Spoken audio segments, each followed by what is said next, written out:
quando tu faz um cronograma, quando tu coloca atividades no prazo, o que tu está fazendo é colocando riscos no prazo, né?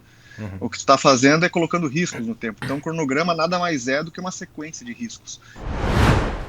A gestão do portfólio de projetos conectada à estratégia do negócio é um tema-chave para alcançar resultados sustentáveis. Hoje, o Veroncast traz um convidado que tem experiência em megaprojetos no Brasil e no exterior, com mais de 15 anos de mercado. A conversa tá incrível, não saia daí. Eu sou o Bruno Amaral e este é mais um Veroncast.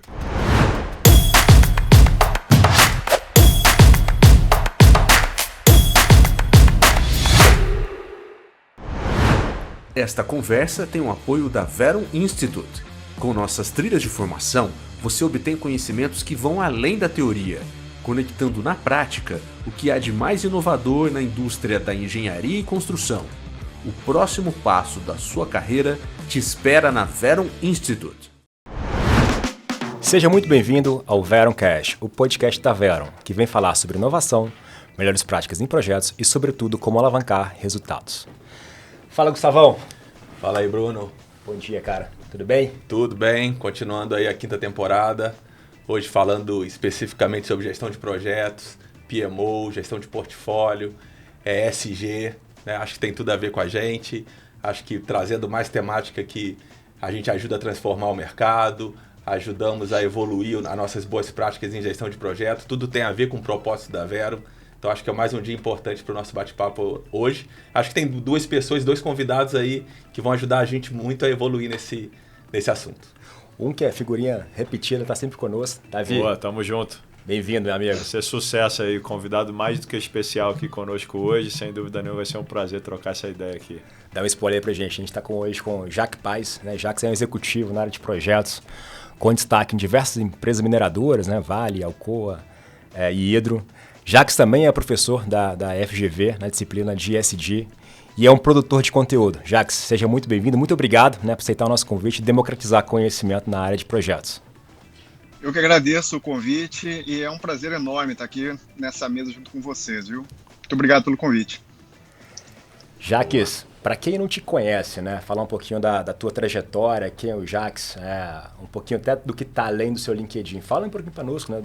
Quem é o Jacques, né? Um pouco dessa trajetória profissional. Vamos lá.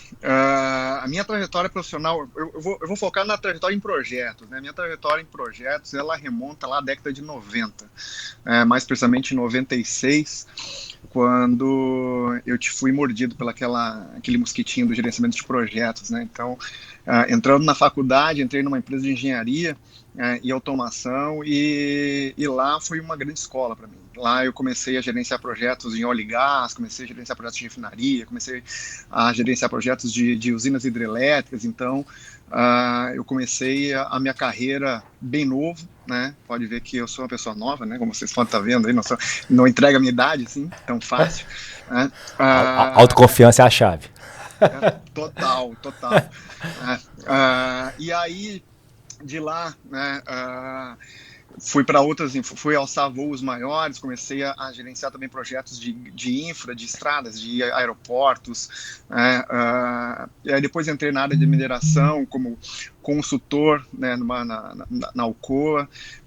Minha principal função lá era otimizar os recursos dos recursos, organizar portfólio, gerenciar projetos especiais, principalmente os megas projetos. E aí entrei na área da mineração, trabalhei na Hidro também, finalizei agora um ciclo dentro da Vale, né, como executivo de projetos portfólio lá também. Enfim, esse é um pouco de mim aí nos meus mais de 25 anos aí de experiência em projetos. Então, quando perguntam para mim, né, de que tipo de projeto eu já trabalhei, que tipo de projeto eu já gerenciei, eu falo que vai desde plataforma de petróleo até galinheiro, né, em projetos de cunho social, aí, de temáticas aí termos de compromissos de empresas, enfim, né, um grande range de projetos aí.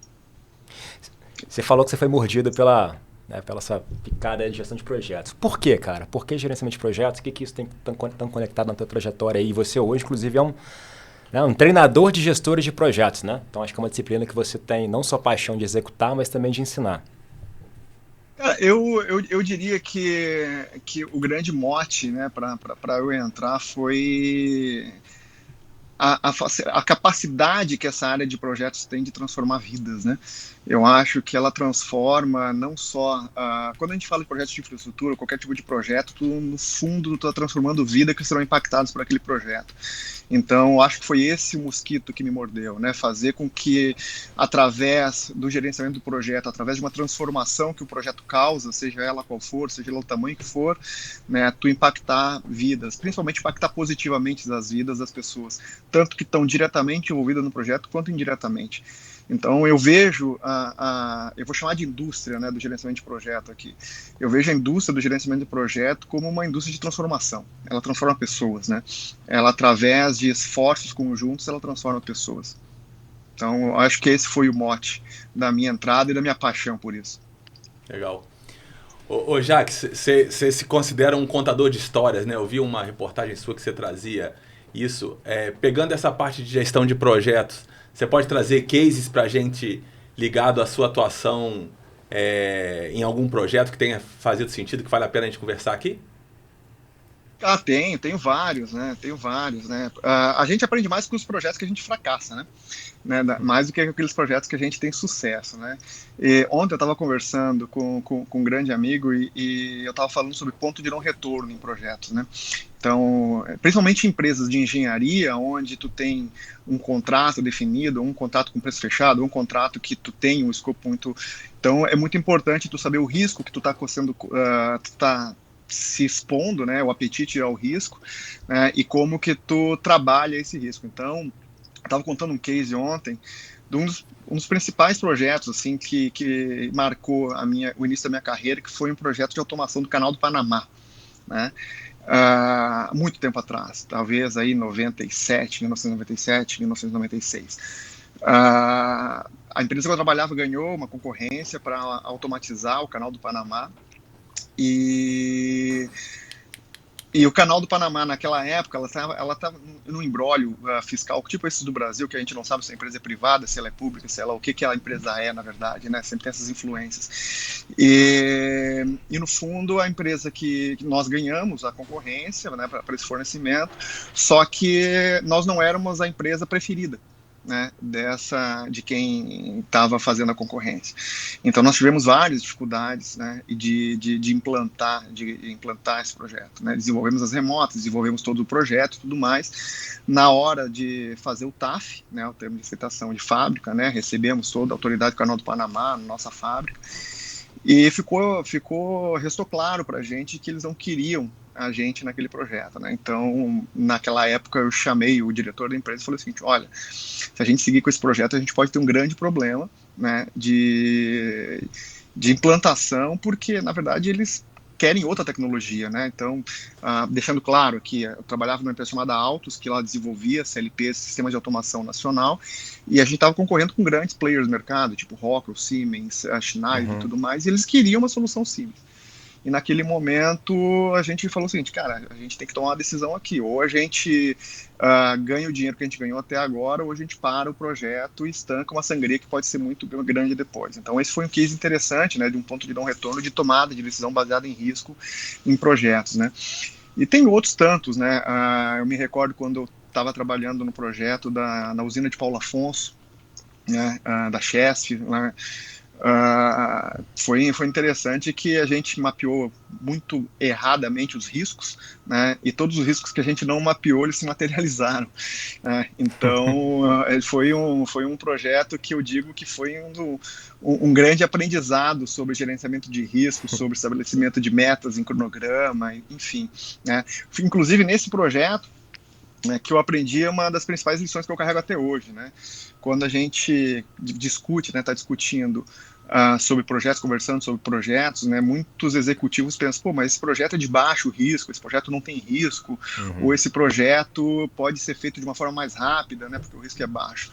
E, na verdade, quando tu faz um cronograma, quando tu coloca atividades no prazo, o que tu está fazendo é colocando riscos no prazo, né?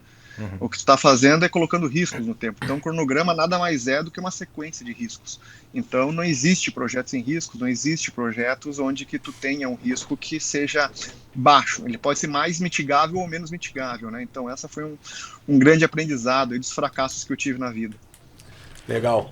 Aproveitando que você trouxe a palavra engenharia, né, a sua atuação numa empresa de engenharia, aí eu vou trazer o Davi pro papo também. Queria que vocês trouxessem um pouco sobre a importância não só da engenharia, do desenvolvimento da engenharia para o ciclo de vida todo do projeto, mas também de uma gestão integrada de todos os atores para que a gente tenha projetos mais bem sucedidos, etc. Vou puxar um pouco do que o Jacques comentou, né, na linha que ele trocou, que cronograma é sempre, né, uma gestão de riscos, né, ou riscos no tempo, de fato, né? Eu costumava brincar quando a gente salva uma linha de base de um projeto, seja ele pequeno, ou seja um mega projeto, a probabilidade de no dia seguinte esse cronograma já não estar 100% válido é gigante. Eu não estou falando de mês seguinte, estou falando no dia seguinte, né? As variáveis a gente de fato joga ali com premissas que existem probabilidade X, Y, Z delas ocorrerem. Então concordo plenamente com a visão que o Jacques trouxe. E aí você traz um negócio importante, né, que, bom, há um tempo atrás eu comecei a entender a relevância do que seria uma governança de projetos com um olhar sistêmico, né?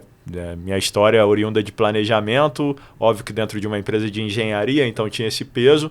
Quando eu tive a oportunidade de ser owner, eu consegui visualizar com mais clareza o que era a terceira perna quando a gente fala em metodologia FEL, mas se você for para soluções de CII, PDRIs, etc., vai abarcar da mesma forma, e aí acho que é interessante ver a visão do Jacques também, que é a perna de fatores locacionais. Muitas vezes a gente tem o estado da arte da engenharia conceitual, que a gente pode até botar um capítulo à parte aqui, que hoje é um problema para a gente em projetos, ou seja, a qualidade da engenharia, por mais tecnologia abarcada, a capacidade das pessoas parece que diminuiu em alguns setores, então é um ponto de atenção para a gente. A qualidade da engenharia, a qualidade de definição de um escopo, que norteiam as premissas para um bom planejamento. Também podemos debater uma série aqui de pontos de atenção de um bom planejamento, mas que nada disso para de pé se a gente não tem a visão do entorno de um projeto, né? E o empreendedor, o operador de um ativo, o responsável por uma obra de infraestrutura, se ele não tiver uma visão holística das questões sociais, das questões ambientais, das questões econômicas do entorno, né, a gente acaba tendo aquilo que o Jacques trouxe, né, uma falta total de percepção de riscos, de ameaças ou até de oportunidades em trazer as comunidades, em trazer benefícios ali que podem estar no entorno, incentivo à mão de obra local, incentivo, envolvimento de engajamento da comunidade, para um tom para o projeto ser bem sucedido. Já tive oportunidade, como o Jacques bem disse, né, em projetos que até no final foram um sucesso, mas durante a jornada sempre tem pequenos fracassos que moldam aí seu sucesso, aonde a gente já se deparou com o prefeito da cidade falando assim, se vocês não limparem as rodas dos ônibus que entram na cidade para deixar a mão de obra que trabalha com vocês, eu vou fechar a cidade para vocês. Só que era uma cidade que, além do projeto em si, tinha uma operação em andamento, que geraria impactos, né, para aquele owner gigantescos. E você vê que se você não tem um espectro muito ampliado, esse é o tipo de mapeamento de risco holístico que muitas vezes falta para um projeto que, no viés do empreendedor, é muito mais amplo do que somente engenharia e gestão PMBOK, vamos dizer assim. Né, Jacques? Concordo plenamente. Tu trouxeste 2 pontos aqui que eu acho, 3 pontos que eu acho que são extremamente relevantes e eu vou tentar explorar um pouco disso na linha que tu falaste, Davi. Primeiro é a questão de oportunidades, né? Sempre quando a gente fala em riscos, a gente vê em primeiro na nossa cabeça o risco negativo, né? A gente nunca pensa em analisar as oportunidades que aquele projeto está trazendo. Então, esse é um ponto interessante. Eu vou vincular isso ao que tu falaste aqui de espectro ampliado, né? Então, analisar o espectro ampliado, a geolocalização, a localização, né, onde tu está colocando e qual contexto que tu está aplicando o teu projeto, ele faz toda a diferença entre a capacidade de ter sucesso ou não nesse projeto. E um outro ponto que tu trouxeste aqui, né, a capacidade das pessoas e na questão da engenharia. Eu tenho um ponto de vista muito peculiar, né, sobre essa questão da engenharia em si, né. Quando a gente, da mesma forma que tu falaste, né, independente se é FEL, PDRI ou qualquer outra metodologia, né, em geral, quando a gente está olhando o projeto, a gente já vai analisando ele, vai olhando o ciclo de vida dele e analisando a maturidade dele, né? E normalmente tu faz um trabalho para que aquele projeto seja aprovado na melhor condição técnica, na melhor condição de executabilidade dele. No entanto, uma vez que o projeto é aprovado, né, nem sempre ou quase nunca a gente consegue seguir aquilo no que a gente desenhou. Né? Então, por exemplo, né, quando a gente faz uma aprovação de um FEL 3, né, para uma execução de um determinado projeto, lá, né, como premissa para passar de fase, eu tenho lá planos de relacionamento com a comunidade, eu tenho planos de desenvolvimento de pessoas, eu tenho plano de logístico, de como que eu vou estar colocando o que eu necessito para executar meu projeto, né, no meu canteiro. Mas quando a gente começa a analisar efetivamente como o projeto está sendo executado, a gente vê um gap muito grande de governança entre aquilo que foi aprovado e aquilo que está sendo executado em campo. Então, esse espectro ampliado, essa captura de oportunidades, essa capacidade, né, da gente olhar o que nós fizemos para implantar aquilo que nós falamos que faríamos, né, ela está muito em linha disso que o Davi trouxe, né, desse espectro ampliado de como que a gente faz essas sinapses para que o projeto seja colocado. E quando tu está numa cidade, né, ou implantando um projeto, seja ele pequeno ou grande, né, onde tu tem um ator tão poderoso, né, um stakeholder tão poderoso quanto o poder público, né, isso intensifica a necessidade que tu precisa para ter um planejamento, uma análise de risco ou umas análises dos teus planos de projetos, independente do PMBOK, independente das metodologias que tu está utilizando. Né? Quando a gente fala de gerenciamento do projeto, né, muitas pessoas, muitos gerentes de projetos novatos, eles pensam logo numa teoria que vai embasar uma opinião. E, na verdade, muitas vezes a teoria fica muito longe da prática. Né? A prática que tu precisa para implantar alguma coisa, muitas vezes ela está longe dos livros, ela está longe dos guias referenciais, ela fica muito na capacidade da tomada de decisão de quem está lá na ponta do projeto. Né?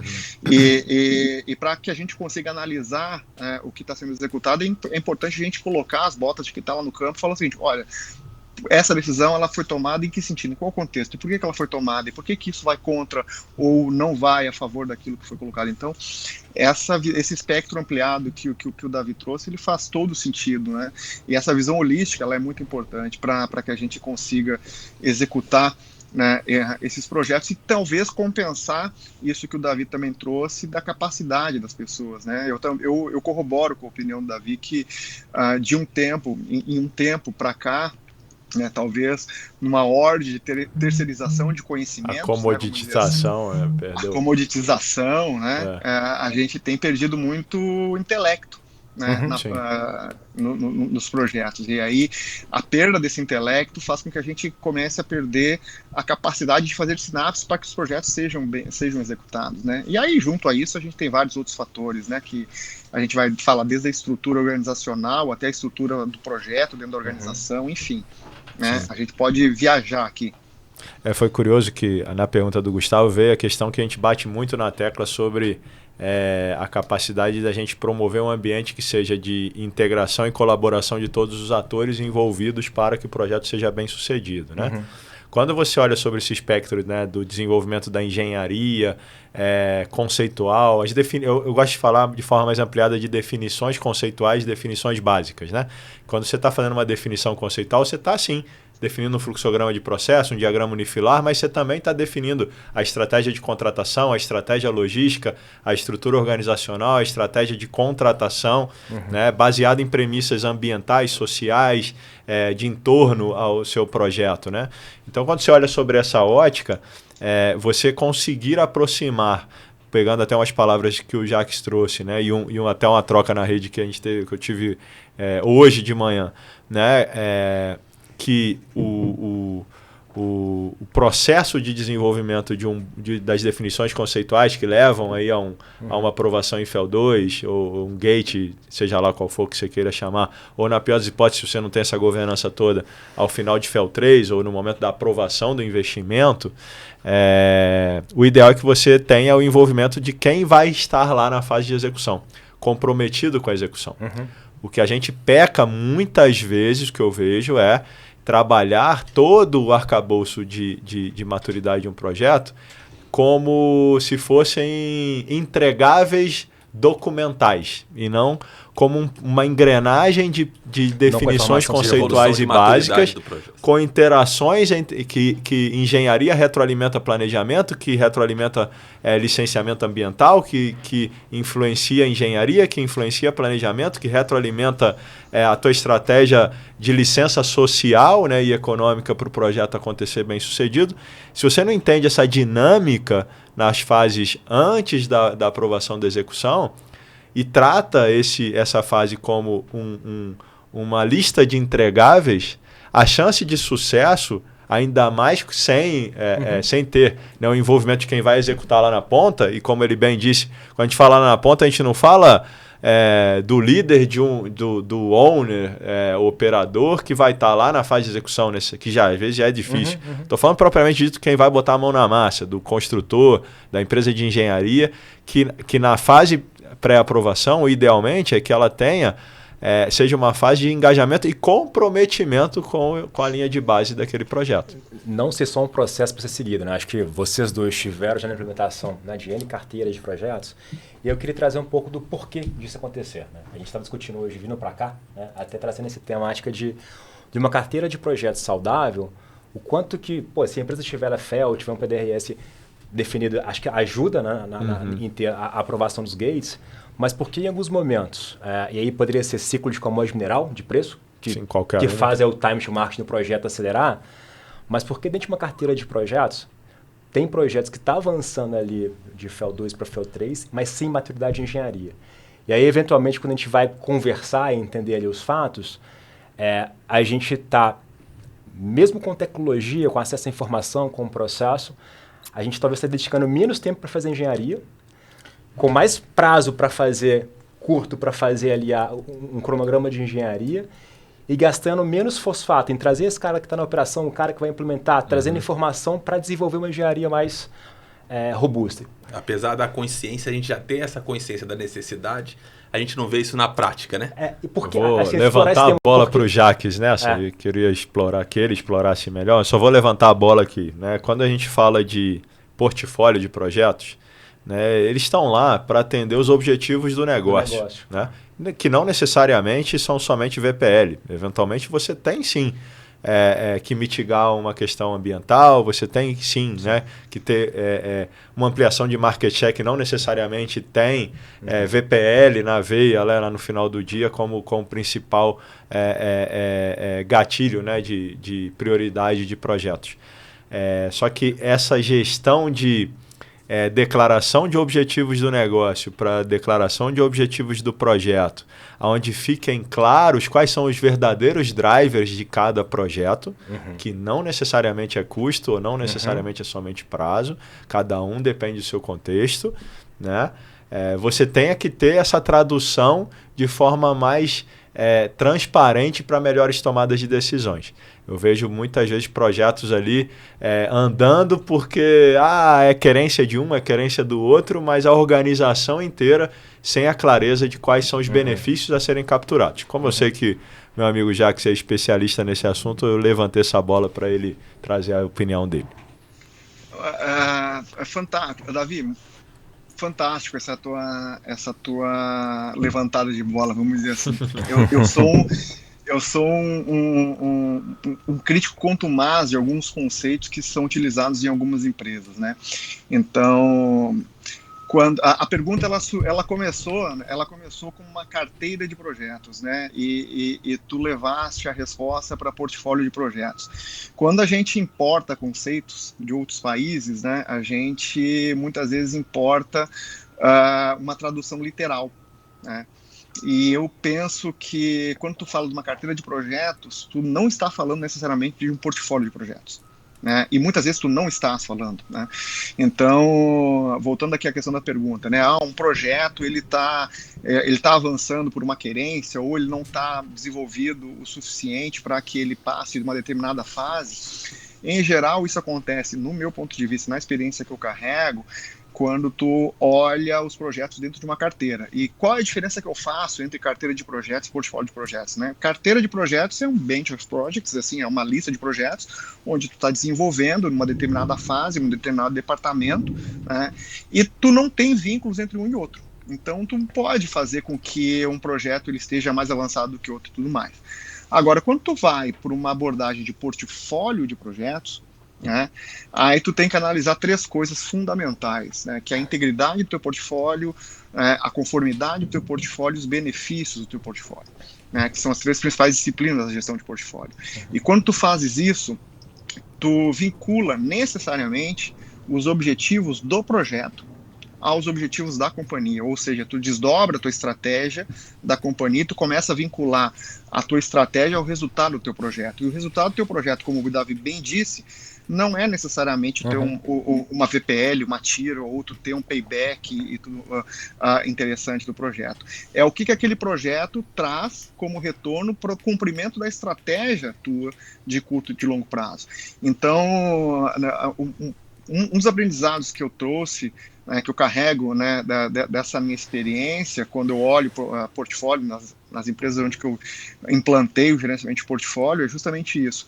A volatilidade dos projetos, né, ela está vinculada diretamente à capacidade que tu tem de vincular o teu portfólio à tua estratégia. Quanto melhor vinculado o teu portfólio à tua estratégia, menor a volatilidade na execução dos teus projetos, né? Porque tu consegue colocar os benefícios do projeto vinculado ao benefício do teu portfólio, vinculado ao benefício que tu espera ao cumprir aquela estratégia.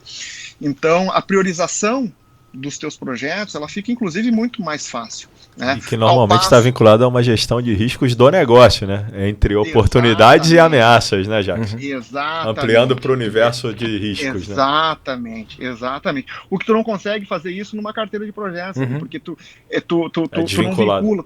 É desvinculado, tu tá... Então, por exemplo, tu vai olhar uma engenharia, um departamento de engenharia que está lá desenvolvendo FEL3, ele tem uma carteira de projetos, ele não tem um portfólio. Para ele quer desenvolver a melhor engenharia lá daquele projeto, dentro das premissas que foram estabelecidas para aquilo. Ele não olha, né, aquela área não olha necessariamente o que aquele projeto está trazendo de vínculo com todos os outros projetos do portfólio. Né? E aí é o que o Davi trouxe, tu joga para o universo, é o seguinte, cara, isso é muito maior do que simplesmente tu olhar uma carteira, né? É tu olhar um negócio. Então, quando tu começa a olhar os projetos, principalmente projetos de capital, né? Quando tu começa a olhar os projetos como fatias, né? Do teu negócio, ou pontes que tu estás construindo para atingir a estratégia do teu negócio, tu começa a olhar de uma forma um pouco diferente a execução do teu projeto, a maturidade do teu projeto, como tu vai estar, os critérios que tu vai estar utilizando para passagem de fase aos projetos. E aí sim, tu volta àquilo que o Davi falou, né, de não ter entregáveis simplesmente por ter um entregável para passar de uma determinada fase. Porque o entregável ele começa a fazer um sentido no todo, né? Então, tu começa a vincular mais o resultado do teu projeto, aquilo que tu tá buscando. Uma fala do Davi me recordou, ontem eu estava conversando com um amigo que foi meu gerente de suprimentos, em alguns grandes projetos, onde que eu ia gerenciar um mega projeto, eu levava ele, né? E uma vez nós estávamos gerenciando um projeto no interior de uma cidade do norte, né? E nós desenvolvemos todo o plano de suprimentos, desenvolvemos todo o plano logístico do projeto, até porque era uma cidade com difícil acesso. Nós tínhamos que mobilizar no pico da obra lá cerca de 6 mil profissionais, né? E muito da logística daquele projeto era difícil por conta da localização geográfica, né, que é um dos pontos que o Davi trouxe. E eu me recordo uma vez que ele me ligou feliz da vida, chegou o pacote tal, né? E era um pacote que liberava várias frentes do nosso serviço. E quando eu cheguei lá, né, e fui olhar o pacote, eu chamei ele, foi Luiz, né, o nome dele, que hoje eu chamo ele carinhosamente de Milkshake. Eu olhei assim, Luiz, cara, não foi isso que a gente pediu. Não, mas eu consegui um saving aqui e tal. Mas Luiz, não é isso não funciona. Aí ele, não, mas o saving tava aqui. Cara, a gente conseguiu um saving pra companhia. Aí eu falei assim, Luiz, eu pedi pra tu comprar sorvete e leite, e tu me trouxe milkshake, tá falando que eu tenho que separar o sorvete do leite agora. Então, é um pouco disso, né? É um pouco disso que o Davi trouxe. Tu faz um plano que é fantástico, né? Que funciona. Só que tu não sabe se aquele plano vai funcionar lá na frente, porque tu não está executando ele. Né? Tu não está fazendo o vínculo aqui. É isso que o Davi falou, né? De todos os vínculos comprometer. Legal. Exato. Uma coisa interessante, pessoal, que quando o Jacques veio falando, né, me veio à tona, né, é que quando a gente fala em estratégias de contratação, projeto a projeto, muitas vezes a gente perde a oportunidade de pensar numa estratégia de contratação de um portfólio. E quanto mais, como o Jacques trouxe, né, quanto mais conectado o portfólio está da estratégia do negócio, melhores decisões estratégicas são tomadas. Ou seja, você se habilita a pensar em um ambiente de contratos onde teu ecossistema passa a operar mais como parceiro, que é muito do que a gente fala de colaboração e integração. E aí eu dou sempre um exemplo, gosto muito de trazer, que no Brasil ainda aparece, ou pelo menos em grande parte aí das indústrias, né, que tem capital intensivo, utopia, que é a busca de projetos mais modularizados. E sempre que eu comento sobre esse assunto, a minha provocação fica em torno de como que alguém que, em tese, teria que ter uma fábrica de módulos à disposição do mercado, né, à disposição desses investidores de capital intensivo, vai ter previsibilidade para investir numa fábrica de módulos se isso não estiver conectado numa estratégia de negócios, num portfólio e não num voo de galinha de projeto a projeto. Nenhuma fábrica de módulos, nenhuma estrutura desse tamanho para de pé se você contratar, por mais que seja um mega projeto, para um projeto só. Exato. Então, esse é só um exemplo do quanto que você levar a discussão, né, para nisso que o Jacques está trazendo, pode te trazer outros patamares de benefícios para a relação com o ecossistema e retorno para a sua empresa. E aí, às vezes, vai para uma modalidade de contratos de tamanho de 18 meses, 20 meses, olhando bid por bid e não olham o desenvolvimento de uma parceria estratégica, né, que você vai conseguir... Mas aí como é que a gente puxa essa alavanca? Porque é claro que fazer um módulo, a produtividade é muito maior, né? A gente ganha muito mais em velocidade de execução. Se é tão óbvio, por que a gente não consegue estruturalmente desenvolver essa evolução? Vou trazer minha visão, mas eu acho que o Jacques, com a experiência dele, também vai trazer elementos substanciais para responder. Quando a gente falou, né, lá do início, né, eu tenho a empresa, né, o investidor de capital intensivo tem uma estratégia, tem um plano de negócios, ele tem que ser desdobrado a partir de uma análise de riscos também, né, alavancas de oportunidades e ameaças, declarando priorizações do teu portfólio de projetos. Se você não tem esse vínculo estratégia de negócio com a estratégia do teu portfólio, você não vai chegar a pensar em estratégias sistêmicas de contratação. Você acaba caindo para o projeto a projeto. E aí, quando a gente for debater estratégia de contratação, implantar uma estratégia de contratação, já está tarde para você debater algo tão sistêmico. Não estou dizendo que é simples, pessoal, é super complexo, porque o mercado, mesmo commodity, é muito volátil para tomadas de decisão desse nível. Mas sem dúvida, acho que assim, trazer a visão do Jacques também vai nos ajudar bastante. Essa, pelo menos, é a minha visão. Hélio, eu estou achando interessantíssima essa conversa, porque a gente está pegando em alguns pontos que eles muitas vezes são nevrálgicos, né?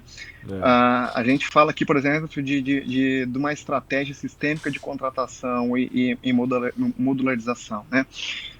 Quem está imerso dentro do projeto, né? Quem está dentro do projeto efetivamente, ou olhando as soluções que a gente está colocando, em geral a gente está focando na solução em si, né?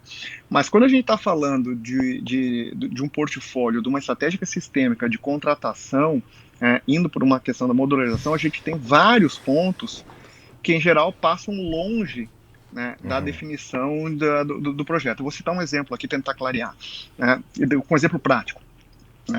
Um dos projetos que eu gerenciei, uns mega projetos que eu gerenciei, nós modularizamos, né, vários pontos, né, vários pacotes, né, vamos dizer assim, dentro do projeto. E nós utilizamos essa modularização como um link dentro do próprio portfólio, ou seja, nós aproveitamos isso. né? Legal. E nós aproveitamos e aí nós começamos a multiplicar o valor disso. Só que chegou um determinado momento que a gente teve um grandíssimo problema, né? Que era um problema que ninguém estava pensando, que é um problema sistêmico também, que tem a ver com a localização e com a questão de execução de projetos dentro do Brasil. Então, por exemplo, eu estou modularizando uma grande montagem eletromecânica, né? E eu estou numa cidade onde que eu tenho uma condição de tarifas de impostos diferentes, né, daquela onde que está sendo fabricado, está sendo modularizado, né? E em geral no Brasil, né, tu tem um imposto chamado ISS que tu paga para o município, e tu tem um imposto o ICMS que tu paga para o estado, né? Aí tu vai modularizar algo, né? Aí tu leva para o município onde que o projeto está sendo executado. Beneficia ele, né? Como é que beneficia esse negócio? Né? Como é que tu faz isso? Né?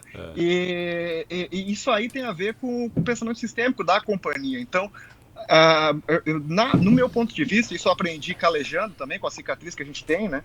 Antes da gente discutir modularização, antes da gente discutir formas construtivas, antes da gente discutir isso, a gente tem que discutir uma coisa assim: como que eu vou olhar o arcabouço fiscal disso tudo para que isso tudo seja viável na ponta, né?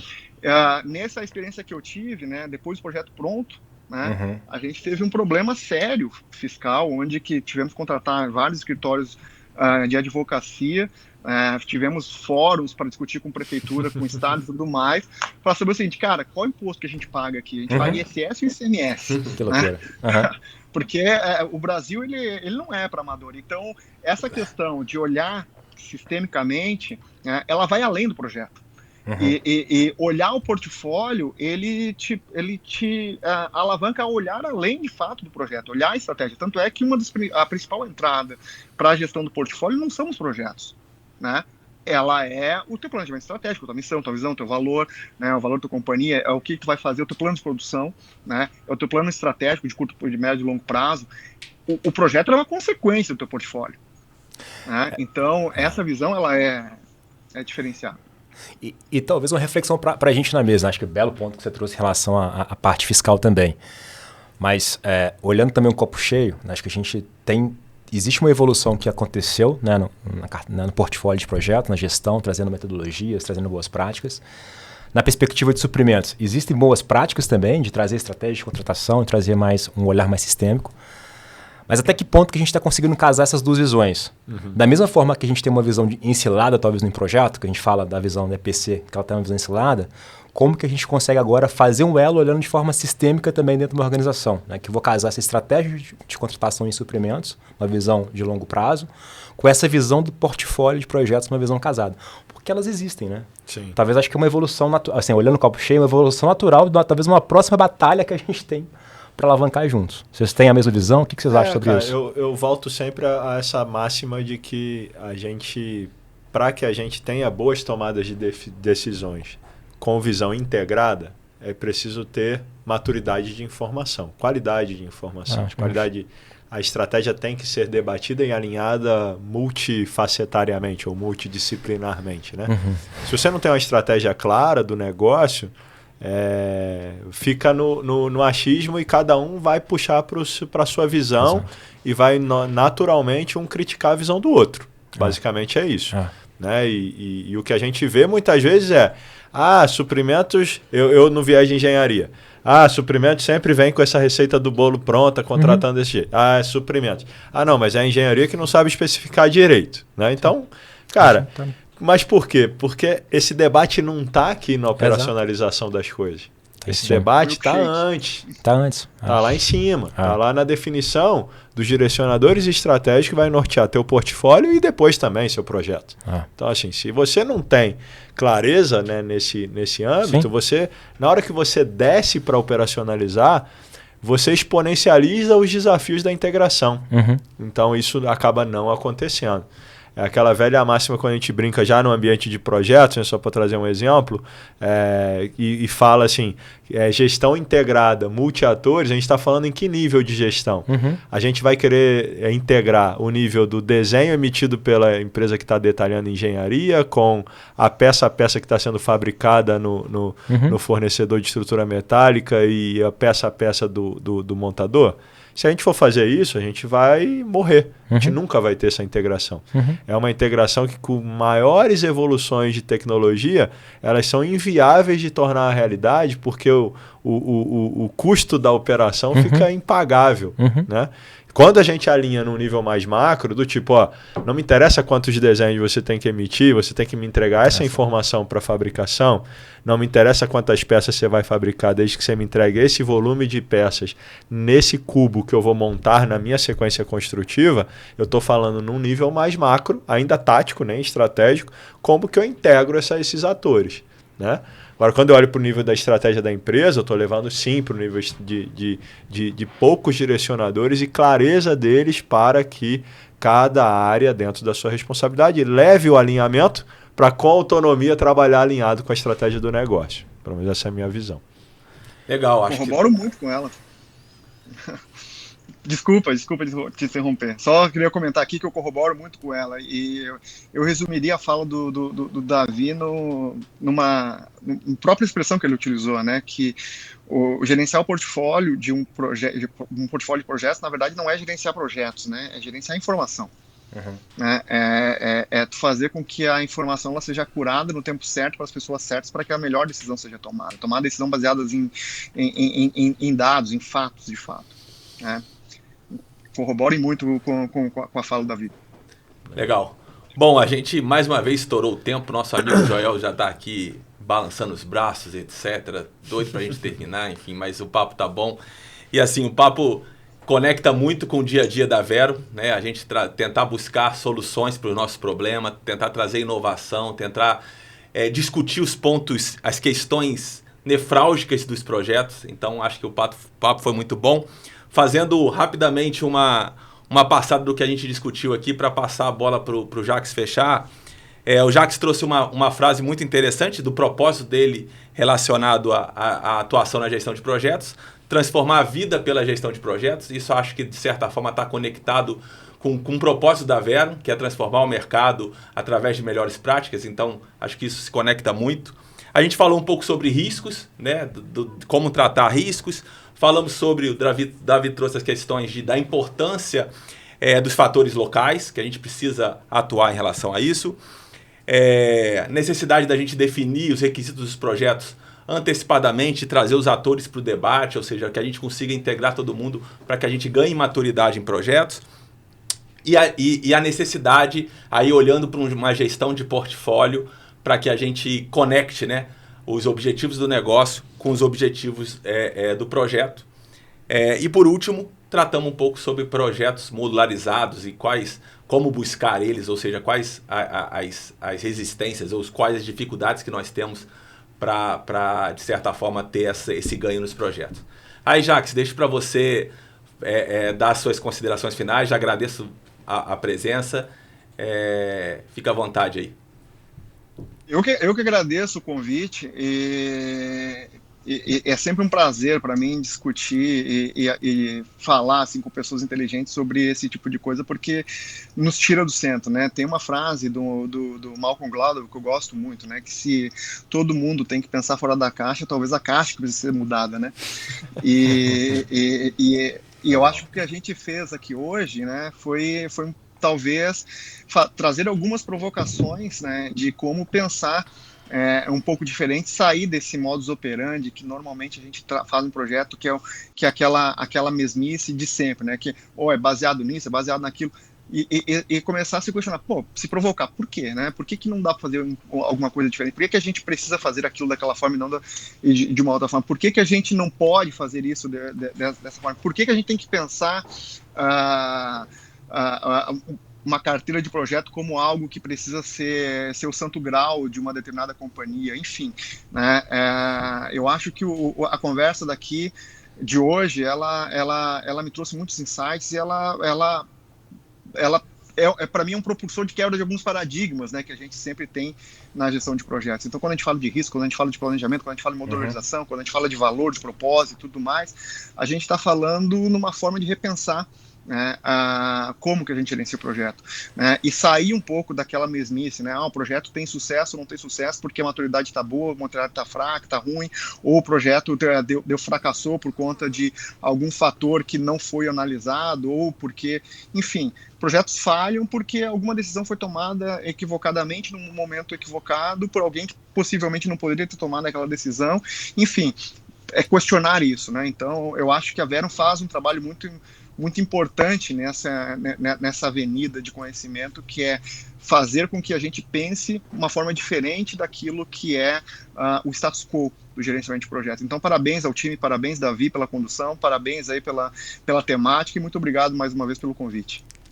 A gente estava com essa conversa represada já tem um tempo, né, Jacques? Então, feliz demais da gente trocar essa ideia, sem dúvida nenhuma.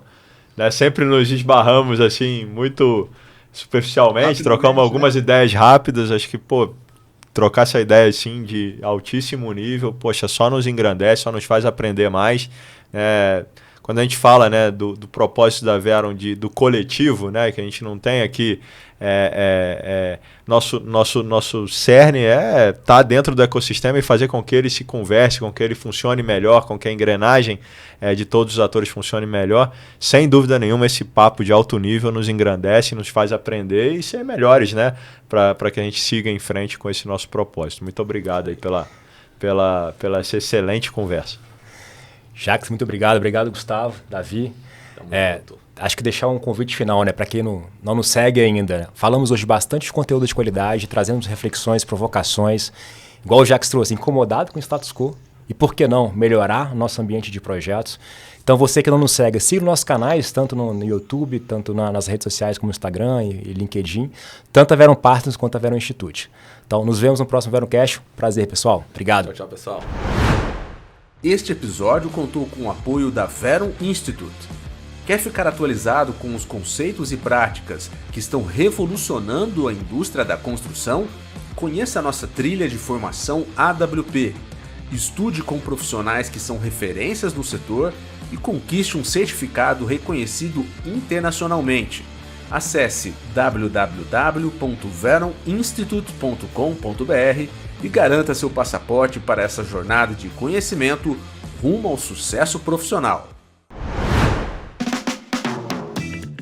O Verumcast é uma produção da Verum Partners e do Verum Institute. Este episódio contou com roteiro e produção de Joel Corsini e Igor Favetti. Edição: Joel Corsini. Pós-produção: Grace Lisboa. Logística: Camila Ishikawa. Marketing: Valéria Trombini. A Verum Partners e o Verum Institute estão no LinkedIn, YouTube, Instagram, Facebook, Spotify e nos principais agregadores de áudio. É só nos procurar e seguir a gente por lá. Até o próximo episódio.